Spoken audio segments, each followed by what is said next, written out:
Hey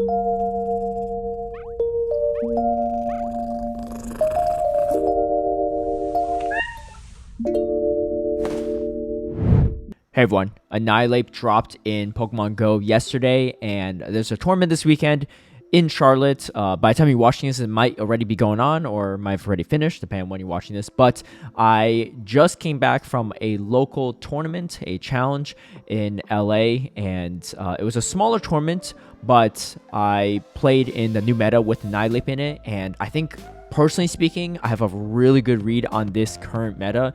Like I said, it is a smaller tournament, but I didn't drop a single game against any opponent at my local today with the team I ran. So I'm gonna get into the footage because I'm sure you're wondering, what was my team? How did I play it out?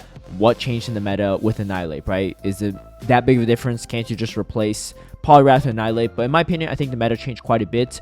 Primarily speaking is that Trevenant, I think, is a lot more play now. You're going to see a lot of Azumarill, in my opinion, and Registeel, I think, has been kind of underrated in the recent two tournaments, recent two regionals, I should say. So I expect to see a decent amount of Registeel. Also, mainly because I expect an increase in Mana Buzz. And Mana Buzz, for me personally, was really, really solid. The biggest benefit of Mana Buzz over previous fighter matchups is that it loses to Medicham and shields up, and it loses to Poliwrath and all even shields.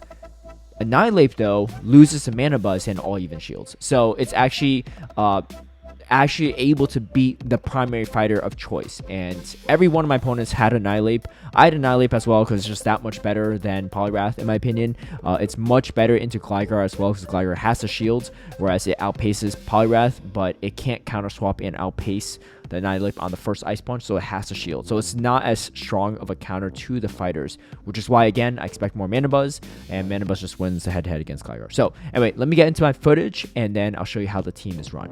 Before we get into the battles, I want to give a big shout out and thank you to all my patrons who've been supporting my content creation. If you'd like private one-on-one coaching, scrims against me, some of my league guides and strategies ahead of time, or even tune into my live stream battles, feel free to sign up through the Patreon link down below. So I actually had a first round bye, so this is technically round number 2. It was a 3-round tournament, but I ended up playing a 4th round, and I'll tell you why. Anyway, facing off against the CTU, you've probably seen it in some of my previous footage. Local mine, really strong trainer, and unfortunately ran ABA week to Bastiodon. So we're going to always take advantage of this whenever we can. But yeah, I think a lot of people, again, are not going to respect Bastiodon. They're always going to plan for Registeel. They're pretty much always going to plan for Alolan Sandslash, but very few people actually plan for Bastiodon coverage. Maybe some people plan for Carbink, and this team's not that bad into Carbink. But being 4 times weak to Bastiodon with only 1 true counter in the Annihilape, Gligar, it's kind of iffy at times into Bastiodon, depending on shielding situations. It's pretty good. So Gligar does come in, and like I said, I mean, you have to commit energy. I get to another move here, so I just want to throw it because there's a Charmer in the back, and having more shields remaining for the Wigglytuff is not ideal. I aggressively come into Azumarill because I know that he's not going to stay in with Gligar, and if he stays in to throw a dig, I just shield with the dig, right? Because that's going to be a meaningful shield. At this point, my whole goal is to whittle down the Wigglytuff enough so that my Mana Buzz can take it out, because I know the Gligar doesn't have a lot of health. But yeah, just made sure I was strong into Annihilape in the back end, and then I was going to be good to go. Annihilape's also a great combo play, actually, from the CTU. But at this point, I know that my Mana Buzz can pretty much farm down. It's going to be aggressive farm down, but I don't think the Wigglytuff has moves, so I should be okay.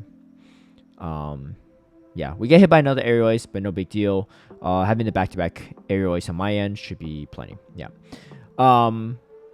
But yeah, another benefit in this current meta for Bastiodon, not a huge benefit, is that you can hit Annihilape with neutral with Flamethrower, whereas Poliwrath walled it off completely, all of its toolkit.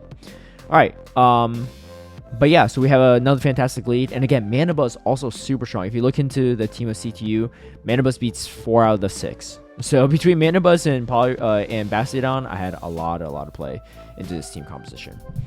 Still ABA weak to Bastiodon lead, actually, but took the gamble there, and kind of paid off, I guess. I mean, didn't run into Bastiodon lead, but I do have a strong check.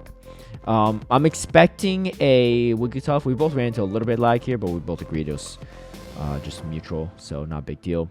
Probably could throw to Stone Edge sooner, but it's not a huge difference in my opinion.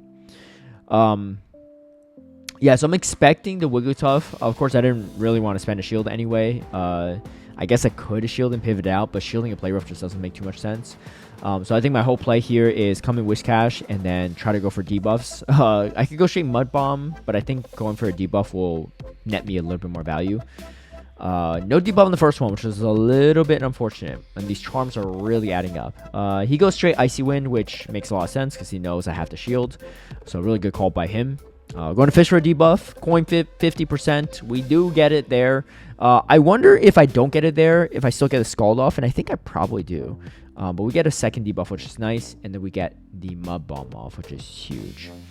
And then I end up, I guess they're double debuffs, so I could have no shielded this, but my guess is that they wouldn't have back-to-back. So yeah, end up throwing Dark Pulse. I just want to kind of whittle down this Lickitung as fast as possible. The debuff is a little bit annoying for my Minibuzz, but I should be okay because, again, I don't think the Wigglytuff has that much energy stored. It's a little bit slower pacing for sure. Going for, I think I'm going to go for a Snarl Down, or maybe I just throw. Yeah, I just throw because I know that the timer's coming up, so I don't want to lose on like a timeout. We have more HP, so we do win that one. So now this is round 3, technically my round 2, but again, I had to buy into XjeraldX. This is technically the final round. There was someone else that was also undefeated at this point in time, so I thought that I was going to face them. But we'll talk more about that later. Because I think Gerald lost the first round. Okay, so fantastic lead already, and Trevenant coming in clutch here. I mean, this is not the best game for Bastion. This is actually a Bubble Jelson as well. So like 4 counters to Bastion. However, my Trevenant looks really good. And so does Manabuzz. Actually, Manabuzz beats 4 out of the 6. And then Trevenant beats 4 out of the 6. So, you know, really solid core breakers on my team. Whenever you have this much of team composition advantage, in my opinion, it is much harder for your opponent to play out of because they kind of have to pick their lines perfectly against yours. Whereas because you core break so much, your odds of winning a lead and having great counter swaps in the back is really, really nice. So great catch from him to catch that, but now I know that the timers are completely misaligned, and whatever he comes in with, he's going to be stuck. So I come in Trevenant, of course. I'm going to shield. I know that he's stuck here, so he can't actually swap over to the, I believe it's Lickitung. So I get off both C-Bombs, which is pretty good for me. And yeah, so really smart for him to shield because he knows he needs his Azumarill for the Manabuzz. I went out the timer. I'm expecting this to be a Power Whip, but I think I can safely get to a Body Slam or a Play Rough, and I'm not in Play Rough range myself. So as long as I put the opposing Azumarill in Play Rough range, I'm fine. And that's why I throw the Aerial Ace right away. I know he can't stack Play Roughs against my Manabuzz, and he kind of has to throw. Even if he doesn't throw, I guess he can only throw 1 Play Rough feasibly at my Azumarill. Timer's coming up again. This team is definitely pretty bulky. I mean, Manabuzz, yeah, just Manabuzz and Azumarill matchups, especially with the Lickitung matchups, are going to draw the timer. So, going to game number 2 here. Pretty rough lead for me, but Whiscash Safe Swap is really strong in his team.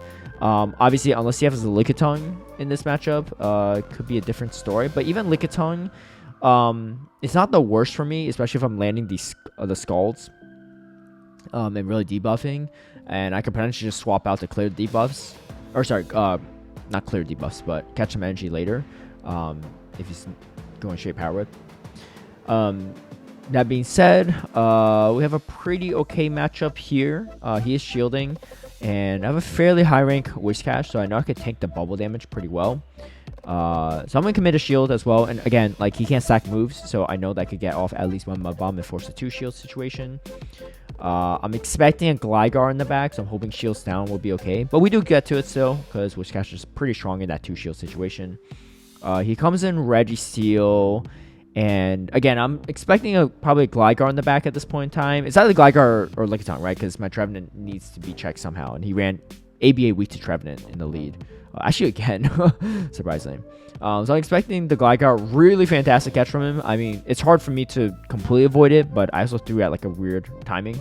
So I'm just going to build up to the Shadow Ball and then swap out. So our timers are a little bit misaligned. Thinking back on it, I'm not really sure if this is the best play. But all I know is I want to put this Lickitung in Seed Bomb range. So that's why I'm throwing Dark Pulse right away. I don't care if he tries to catch or anything. I just need to put in Seed Bomb range so that I could... Because I know he can't lock on my Mana Bus down if he comes back in with Registeel. So yeah, so now it's in Seed Bomb range. And this is good for me because he would have to go for like a pretty much perfect uncharge to leave with a move. And that's really tough to do. So I farm up to 100 energy because now I know I can throw a Seed Bomb right after Shadow Ball. And he's in Seed Bomb range from earlier. So that's why I was very aggressive with my energy from Mana Buzz. And we almost got another timeout game. So we go into a pseudo round 4. Essentially, both me and EightTheGreat were undefeated based on the Swiss rounds. But I didn't drop a game. He dropped one game. So I technically won first in the tournament. But I was like, hey, let's play another exhibition match, right? Why not? I'm not going to give up my championship points, but I'm down to see how this would have gone down if we had to do like a tiebreaker. So this one's required by the organizers. But yeah, we have a fantastic lead. Whiscash into Lantern. And then I throw the Scald, grab a Shields, and I throw an Ice Beam. Looking back on it, I don't know if I needed to shield my Azumarill. I probably didn't. But I just went for the safer play because I know between Whiscash and Mana Buzz, I pretty much beat everything in the back end matchup. Outside of, I guess, Azumarill. Azumarill would have been kind of annoying, but I wasn't really expecting Azumarill given that, yeah, he would have been super ABA weak to grass. Alright, ends up being a lone Sandslash. So a little bit tougher for my Mana Buzz for sure. But I get the double Mud Bomb off, which is nice, and then now I could just swap to my Mana Buzz to soak up some energy. This was also a Water Gun Lantern. It's open TFC, so we obviously know ahead of time. But yeah, we're in a pretty good spot. We still have shields. I just didn't want to have to shield my Whiscash if I didn't need to. But again, looking at this team, we have 3 strong with Mana Buzz, right? Annihilape, Gligar, Lickitung. It's not terrible into Water Gun Lantern. Whiscash is fairly safe in this team as well, outside of Lickitung. But it's really hard to bring Lickitung to my team, right? You lose to Annihilape, you lose to Mana Buzz, you lose to Bastiodon. I mean, I guess you have a 50% chance of doing okay with it. But even, you know, it's not like the hardest wins even against Whiscash if shields are up. Alright, so this is really good for me. We get a really nice alignment. And then we could also potentially get Scald off on the Gligar, which is nice. And we still have this room on the back. So forcing shield is huge here. And then we get another move off. I don't know if I should have won Charge Attack priority in this moment in time. But it didn't matter. We saw the back end matchup. We're like, alright, this is fine. So my one time I actually brought Annihilape. And the one time we actually see Annihilape in action. But overall, people were pretty scared to bring Annihilape into my team. Because it really only has one positive matchup, which is Bastiodon. Its mirror matchup is okay, I guess, if you can land the Shadow Ball. And then Whiscash, you lose. Unless you land a Shadow Ball, which is kind of hard to do. They just go straight Scald and take you out. So no one really dared to bring it into my Bastiodon or into my team. So my Bastion was pretty free in some situations, but a lot of times it just didn't have the best matchup against other stuff. So I didn't end up bringing it outside that matchup against CTU. But overall, team was really solid. I went 6-0, didn't drop a single game. And these are some really good players from LA as well. People sleep on Bastiodon, but it is legitimately a huge threat in this meta. And I don't think everyone has to run it, but I hope everyone respects it and brings something to counter it. Because majority of people are not usually bold enough, especially like the really talented players, to run the teams I run in tournaments, Bastion teams particularly.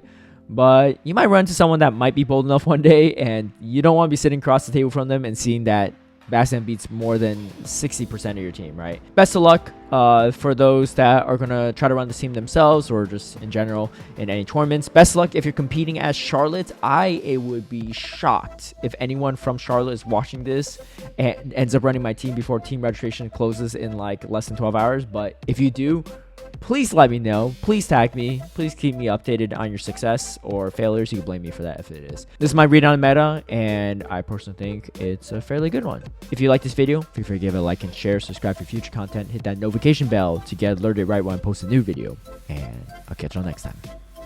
Peace.